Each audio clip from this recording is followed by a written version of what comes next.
بسم اللہ الرحمن الرحیم۔ آج ہم انشاءاللہ عز و جل رسول اللہ صلی اللہ علیہ وسلم کے علم غیب کے بارے میں چند باتیں کریں گے۔ اللہ عز و جل نے اپنے محبوب کریم صلی اللہ تعالیٰ علیہ وآلہ وسلم کو علم غیب عطا فرمایا ہے۔ اللہ رب العزت قرآن پاک میں ارشاد فرماتا ہے کہ عالم الغیب فلا یظہر علی غیبہ احدا الا من ارتضی من رسول، کہ غیب کا جاننے والا رب اپنے غیب پر کسی کو مطلع نہیں فرماتا الا من ارتضی من رسول، مگر اپنے ان رسولوں سے جن سے راضی ہو جاتا ہے۔ اللہ رب العزت نے قرآن پاک کی اس آیت میں واضح طور پر ارشاد فرمایا کہ اللہ تعالیٰ اپنے رسولوں کو غیب کا علم عطا فرماتا ہے۔ اب بات یہ آتی ہے کہ اللہ تعالیٰ نے فرمایا کہ میں اپنے رسولوں کو غیب کا علم عطا فرماتا ہوں، جن سے راضی ہو جاتا ہوں۔ تو سوال تو یہ پیدا ہوتا ہے کہ اللہ تعالیٰ نے کن کن رسولوں کو غیب کا علم عطا فرمایا؟ تو اللہ نے فرمایا کہ جن سے میں راضی ہوں، جن رسولوں سے، ان کو میں غیب کا علم عطا فرماتا ہوں۔ تو اللہ تعالیٰ تو اپنے سارے رسولوں سے راضی ہے، تو جب سارے رسولوں سے راضی ہے، اس کا مطلب یہ ہے کہ اللہ تعالیٰ نے غیب کا علم بھی سارے رسولوں کو عطا فرمایا ہے۔ غیب کا علم بھی سارے رسولوں کو عطا فرمایا ہے، اور اس میں یہ ہوتا ہے کہ اگر اللہ تعالیٰ نے غیب کا علم سارے رسولوں کو عطا فرمایا ہے تو اس سے یہ بھی ثابت ہوتا ہے کہ اللہ تعالیٰ نے غیب کا علم جو ہے سارے نبیوں کو بھی عطا فرمایا، کیونکہ رسول جو ہے وہ خاص ہے اور نبی یہ عام ہے، اور وجود الخاص یستلزم وجود العام، کہ خاص کا وجود عام کے وجود کو مستلزم ہے، کہ جہاں بھی خاص پایا جائے گا، یعنی جہاں بھی رسول ہوگا، جو رسول ہوگا وہ نبی ضرور ہوگا،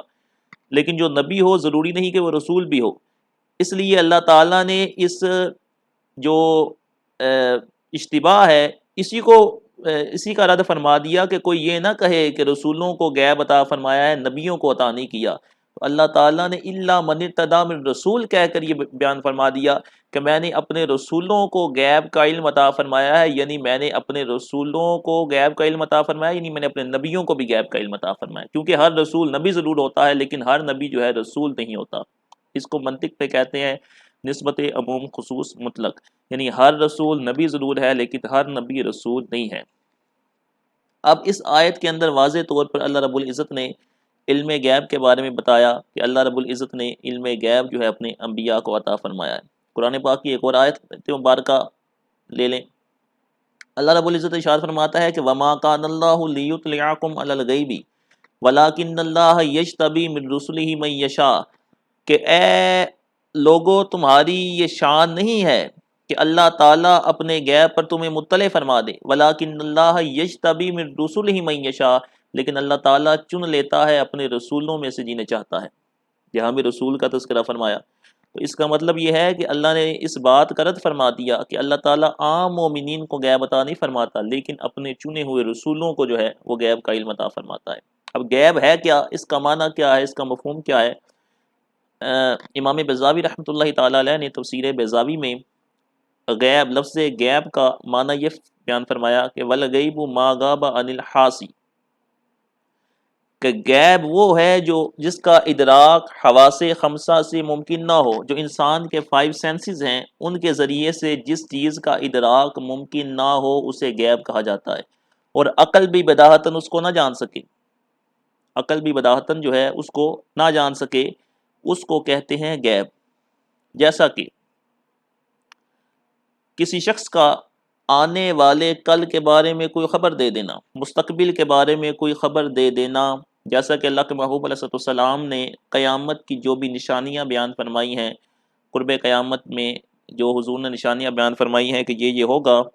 ان تمام کا تعلق جو ہے وہ حضور علیہ السلام کے علم غیب کے ساتھ ہے۔ حضرت عیسیٰ بن مریم علیہ السلام کے نزول کا بیان فرمایا، خسف مسخ کا تذکرہ فرمایا، مشرق اور مغرب سے جو ہے زمین کے دھنس جانے کا تذکرہ فرمایا، جتنے بھی حضور علیہ السلام نے جو ہے وہ قیامت کی نشانیاں بیان فرمائی ہیں، ان تمام کا تعلق جو ہے وہ حضور علیہ السلام کے غیب کے ساتھ ہے۔ اب انسان جو ہے جس کا ادراک اپنے حواس خمسہ سے کر سکتا ہے اس کو غیب نہیں کہتے۔ مثال کے طور پہ ایک شخص جو ہے وہ کہتا ہے جی بمبئی ایک شہر ہے، لاہور ایک شہر ہے،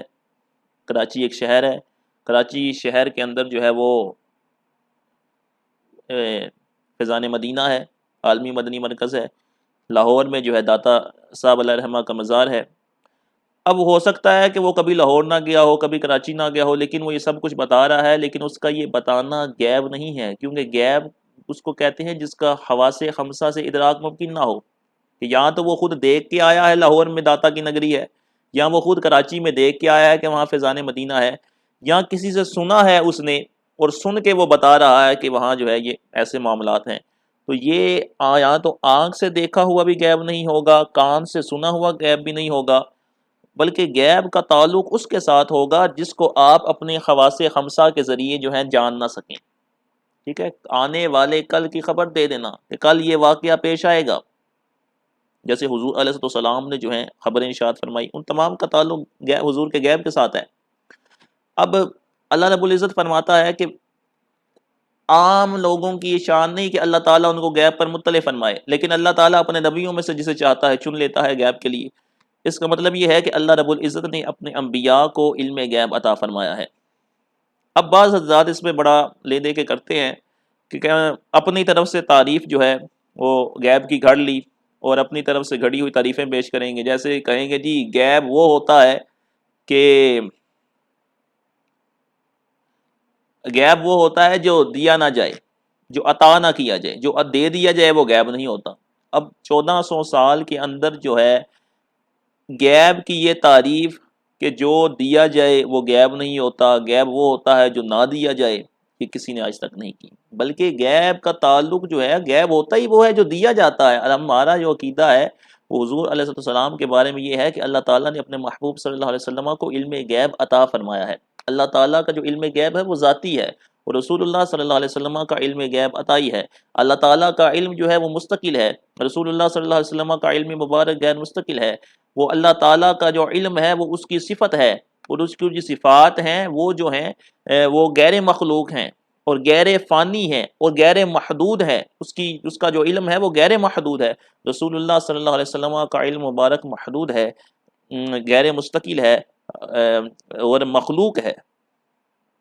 یہ جب اتنی سارے فرق موجود ہیں تو پھر کیسے جو ہے وہ رسول اللہ صلی اللہ علیہ وسلم کا علم جو ہے وہ جب کہا جائے کہ حضور کو اللہ تعالیٰ نے علم غیب عطا فرمایا ہے تو کیسے جو ہے شرک واقع ہو سکتا ہے؟ کسی صورت میں بھی شرک واقع نہیں ہو سکتا۔ اس کے اوپر میں نے ایک تحریر بھی لکھی تھی کچھ دن پہلے کہ اللہ تعالیٰ کا، اللہ رب العزت کا فرمان ہے کہ وَلَوْ كُنْتُ أَعْلَمُ الْغَيْبَ لَاسْتَكْثَرْتُ مِنَ الْخَيْرِ، کہ اے محبوب تم کہہ دو کہ اگر میں از خود غیب جانتا تو لَاسْتَكْثَرْتُ مِنَ الْخَيْرِ، تو میں خیر کثیر جمع کر لیتا، کر لیتا۔ اب اس میں بعض حضرات کہتے ہیں کہ اللہ تعالیٰ خود محبوب علیہ السلام کو فرما رہا ہے کہ محبوب تم کہو کہ میں غیب نہیں جانتا، اگر میں غیب جانتا ہوتا تو میں خیر کثیر جمع کر لیتا۔ ہم نے کہا یہاں نفی جو ہے وہ اللہ تعالیٰ کے ذاتی علم کی ہے، کہ اللہ رب العزت فرما رہا ہے کہ اے محبوب صلی اللہ علیہ وسلم آپ فرما دیجئے کہ اگر میں ذاتی طور پر علم غیب جانتا تو میں جو ہے خیر کثیر جمع کر لیتا ذاتی طور پر، لیکن اللہ رب العزت نے اپنے محبوب صلی اللہ علیہ وسلم کو خیر کثیر عطا فرمائی ہے، اسی وجہ سے اللہ تعالیٰ نے حضور صلی اللہ علیہ وسلم کو علم غیب بھی عطا فرمایا۔ دوسری جگہ پہ کیا فرمایا؟ انا اعطیناک الکوثر، ہم نے آپ کو کوثر عطا فرمایا۔ اور کوثر کیا ہے؟ کوثر خیر کثیر ہے۔ ومن یؤت الحکمۃ فقد اوتی خیرا کثیرا، اور جسے حکمت دی گئی اسے خیر کثیر دی گئی، جسے حکمت دی گئی اسے خیر کثیر دی گئی، اللہ رب العزت فرما رہا ہے۔ تو اللہ تعالیٰ نے اپنے محبوب صلی اللہ علیہ وسلم کو حکمت عطا فرمائی، نہیں حکمت صرف عطا نہیں فرمائی بلکہ فرمایا کہ وَيُعَلِّمُهُمُ الْكِتَابَ وَالْحِکْمَةَ، یہ نبی جو ہیں کتاب اور حکمت کی تعلیم دیتے ہیں۔ اب نبی جو ہیں کتاب اور حکمت کی تعلیم دینے والے ہیں، صرف نبی کو حکمت جو ہے وہ عطا نہیں کی بلکہ نبی جو ہیں اس حکمت کی عطا کے بعد لوگوں کو حکمت سکھا رہے ہیں، لوگوں کو جو ہے قرآن کی تعلیم دے رہے ہیں۔ وَيُعَلِّمُهُمُ الْكِتَابَ وَالْحِکْمَةَ، یہ نبی جو ہیں کتاب بھی سکھاتے ہیں حکمت بھی سکھاتے ہیں۔ اب یہ حضور صلی اللہ علیہ وسلم کے علم غیب کے بارے میں چند آیات کریمہ ہوئیں کہ جس کے اندر واضح طور پہ اس بات کا ثبوت ملتا ہے کہ اللہ تعالیٰ نے اپنے محبوب صلی اللہ علیہ وسلم کو علم غیب عطا فرمایا ہے۔ دوسری جگہ فرمایا وما ہوا علی الغیب بدنین کہ یہ نبی غیب بتانے میں وکیل نہیں۔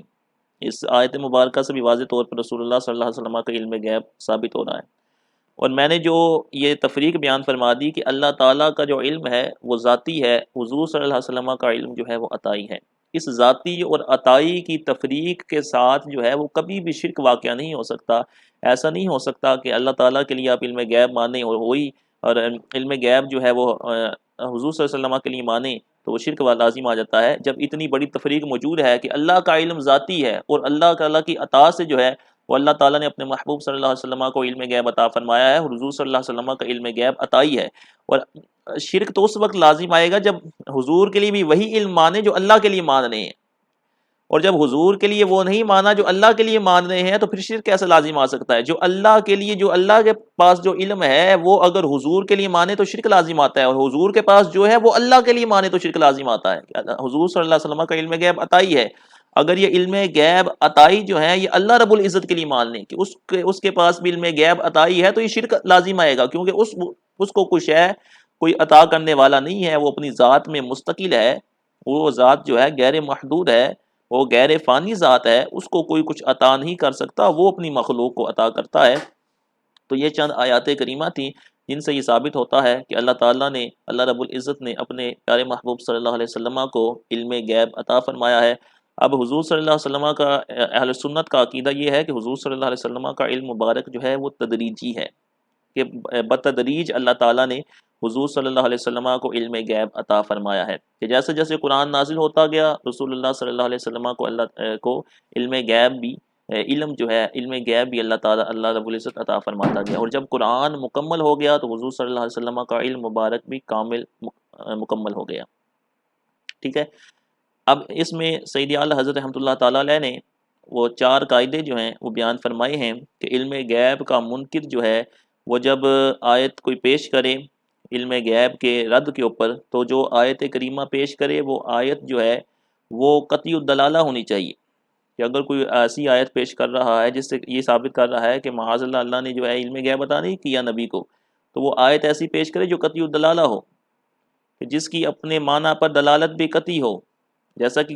کیونکہ جو آیت اس بات کے اندر ہے، اس بات میں جو آیات ہیں وما کان اللہ لیطلعکم علی الغیب عالم الغیب، یہ جو آیات ہیں یہ قطعی الدلالہ ہیں، اور اس بات کو بتا رہی ہیں کہ اللہ تعالیٰ نے عطا کیا ہے۔ اب جو اس کے اوپر نفی والی آیت پیش کرے گا وہ یہ آیت پیش کرے کہ آیت کا مفہوم یہ ہو کہ اللہ تعالیٰ فرمائے کہ میں نے اپنے محبوب صلی اللہ علیہ وسلم کو علم غیب عطا نہیں کیا۔ قرآن کی کوئی ایک ایسی آیت پیش کر دے جس میں اللہ تعالیٰ نے واضح طور پر قطعی الدلالہ ہونی چاہیے، یہ الفاظ ہوں کہ اللہ فرمائے کہ میں نے علم غیب عطا نہیں کیا۔ قرآن پاک کی کوئی بھی ایک ایسی آیت نہیں ہے جس سے یہ ثابت ہوتا ہو کہ اللہ تعالیٰ نے اپنے محبوب صلی اللہ علیہ وسلم کو علم غیب عطا نہیں فرمایا، بلکہ اللہ رب العزت نے حضور صلی اللہ علیہ وسلم کو علم غیب عطا فرمایا ہے۔ اللہ تعالیٰ ہم سب کو جو ہے پیارے آقا علیہ الصلوۃ والسلام کی محبت عطا فرمائے، آمین بجاہ النبی الامین صلی اللہ تعالیٰ علیہ وآلہ وسلم۔